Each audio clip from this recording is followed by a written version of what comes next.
ऐसे लोगों को भी पनिश करना चाहिए जो अभिव्यक्ति की आजादी का बहाना लेके देश के खिलाफ काम करते हैं। आपने देखा होगा हमारे देश के गृह मंत्री, प्रधानमंत्री लाल किले के प्राचीर से कहते हैं कि नक्सलवाद को खत्म किया जाएगा। नक्सलवाद खत्म हो रहा है। जो अर्बन नक्सल्स का समूह है उसको खत्म करने के लिए कब हमारी सरकार कदम उठाएगी या हमारी कदम होना चाहिए सरकार का कदम होना चाहिए कि इन अर्बन नक्सल्स को भी लाना चाहिए कानून के दायरे में। अभी एक भाई कह रहे थे कपिल मिश्रा पे क्यों नहीं एफआईआर कराया गया, अनुराग ठाकुर पे।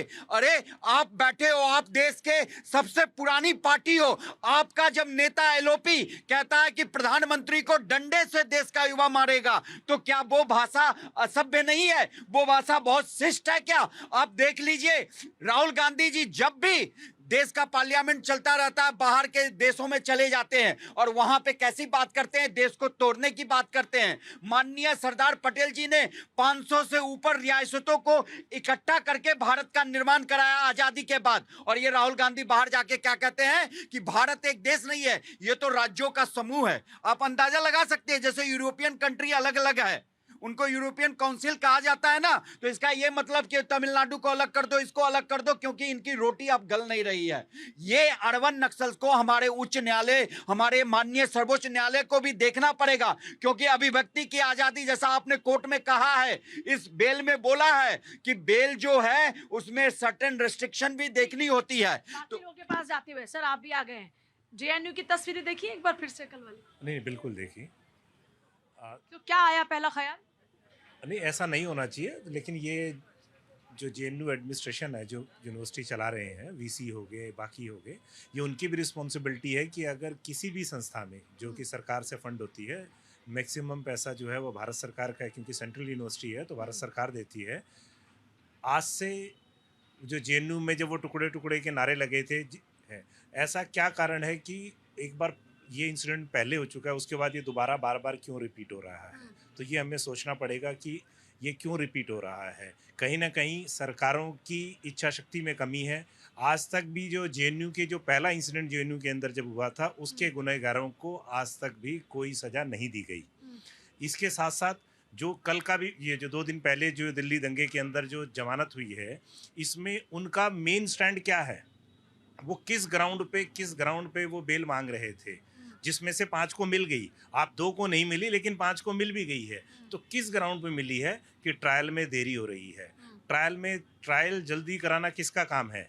कोई मुलजिम ये नहीं चाहेगा कि जल्दी ट्रायल हो और उसको जल्दी से सजा हो जाए। ट्रायल जल्दी कराना प्रोसिक्यूशन का काम है। प्रोसिक्यूशन दिल्ली पुलिस है, इस केस के अंदर है। तो ऐसा क्या कारण है कि 5 साल 6 साल हो जाने के बाद भी जो है वो अब तक आगे नहीं बढ़ पाए? जबकि भारत सरकार ने जब ये 3 नए कानून लाए, जो कि पिछले कानून के डिट्टो से नंबरिंग बदल दी गई, उन नए कानून लाने के पीछे क्या कारण था? कि भारतीय न्याय संहिता, वो आईपीसी को न्याय संहिता बना दिया गया, बीएनएसएस है, क्रिमिनल प्रोसीजर कोड को ये बना दिया गया, और ये कहा था कि ये नए कानून बनने के बाद से जो मुकदमों की निस्तारण में या उसकी है तेजी आएगी। लेकिन 2023 में कानून आ चुका है, आज 1.5 साल हो गए। तो जब हम खुद मौका दे रहे हैं, जो हमारी प्रोसिक्यूशन एजेंसीज हैं वो खुद मौका दे रहे हैं मुलजिम को, क्योंकि जब आप जेल में हो तो आपका हर दिन एक दिन जेल में एडिशनल दिन बिताना एक नया ग्राउंड बनाता है। सिर्फ इस ग्राउंड पे भी बेल के लिए आप दोबारा जा सकते हैं। यहाँ तो खैर सुप्रीम कोर्ट एक कदम आगे चली गई, जबकि इस तरह का कोई प्रावधान नहीं है। मतलब कहीं ना कहीं कोर्ट को बेल देना या नहीं देना ये कोर्ट का प्रेरोगेटिव है। लेकिन साथ साथ एक नया ट्रेंड आ गया है कि कोर्ट ने कह दिया कि आगे 1 साल तक बेल आप नहीं अप्लाई कर पाओगे। बेल लेना या बेल के लिए अप्लाई करना, क्योंकि जो नॉर्मल ज्यूरिस्प्रूडेंस है, जो क्रिमिनल जुडिशियल सिस्टम है, नॉर्मल ज्यूरिस्प्रूडेंस है कि बेल जो है वो रूल है और जेल एक्सेप्शंस है। ये रोज आप अखबार पढ़ेंगे, सुप्रीम कोर्ट कह रही है कि ट्रायल कोर्टों को बेल देने में देरी नहीं करनी चाहिए, डरना नहीं चाहिए, क्योंकि बहुत से ट्रायल कोर्ट अब इस डर से वजह से बेल नहीं देती कि हम पे एलिगेशन लग जाएगा कि जी पैसे ले लिया या और तरह तरह के एलिगेशन है। तो एक तरफ तो सुप्रीम कोर्ट कहती है, तो हमें इन ग्राउंड्स को खत्म करना चाहिए, जिन ग्राउंड्स पे अगर ये 2 साल के अंदर इसके कारण से ऐसे लोगों को हिम्मत मिलती है। हिम्मत नहीं, ग्राउंड मिलता है कि आज 5 साल से किसी को आप इनडेफिनेट पीरियड के लिए नहीं रख सकते जेल में, है ना। तो आज अगर 5 साल से कोई जेल में है, तो ऐसा क्या कारण है कि 5 साल के अंदर जो है हम उस मुकदमे को उसके फाइनल रिजल्ट तक नहीं ले जा पाए, क्योंकि पहले ट्रायल खत्म होगा, ट्रायल के बाद फिर अपील आएगी, अपील के बाद सुप्रीम कोर्ट जाएंगे, तो ऐसे तो एंडलेस प्रोसेस हो जाए। क्या किसी आदमी को 20 साल जेल में रखा जा सकता है, 10 साल रखा जा सकता है? तो हमें है कि एक्सेप्शनल केसेस तो हमने देखे ही ना। मैं आज का विषय ये भी एग्जैक्टली exception- ये नहीं है, मैं इस पर चर्चा पे वापस लौटूं। मैं जरा पब्लिक के पास जाती हूँ। जो लोग इस तरह की बातें करें देश के खिलाफ, उनके लिए लोग क्या सोचते हैं? मैम देखिए, बड़ी शर्म की बात है कि हमारे माता पिता या फिर ये समझ लीजिए कि जो भी इंस्टीट्यूट में भेजते हैं शिक्षा के लिए, अब उन लोगों के दिमाग में पता नहीं कहाँ से आ जाता है राजनीति की। मोदी के गाली दो, कांग्रेस को गाली दो, सपा को गाली दो, बस क्या मतलब है तुम्हें? अगर तुम्हें राजनीति में उतरना है तो ऑप्शन जो है यूनिवर्सिटी को छोड़ो और डायरेक्टली उतरो कि जो होगा देखा जाएगा। अब उन जाते हैं शिक्षा लेने के लिए या मोदी को, अमित शाह को, राजीव गांधी को, अखिलेश यादव को गाली देने के लिए? क्या मतलब है उनको? हमें समझ में नहीं आता इन नौजवानों को कहाँ, हमें जो सीधा सा है कि इनको कहीं ना कहीं भड़काया जाता है। जेएनयू में ही क्यों ऐसा? कौन भड़काता है?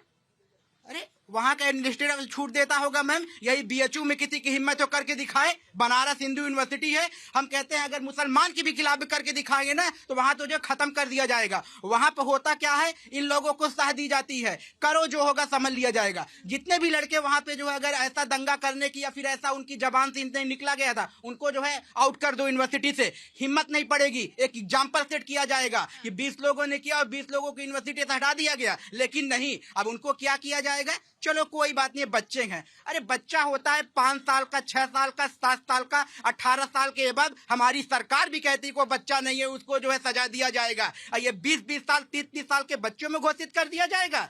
ये मानसिकता वाले ये जिहादी हैं जो हमारे देश को जो है ऊपर लेके नहीं जाएंगे, नीचे लेके जाएंगे। ये भारत सरकार को सोचना चाहिए, हमारी जनता को सोचना चाहिए, और जो हमारा एडमिनिस्ट्रेटिव डिपार्टमेंट है, शिक्षा मंत्री को, इनको सोचना चाहिए। ऐसी मानसिकता वालों को खत्म कर दो, अदरवाइज देश का विकास नहीं होगा। ये आप क्या सोचते हैं इसमें?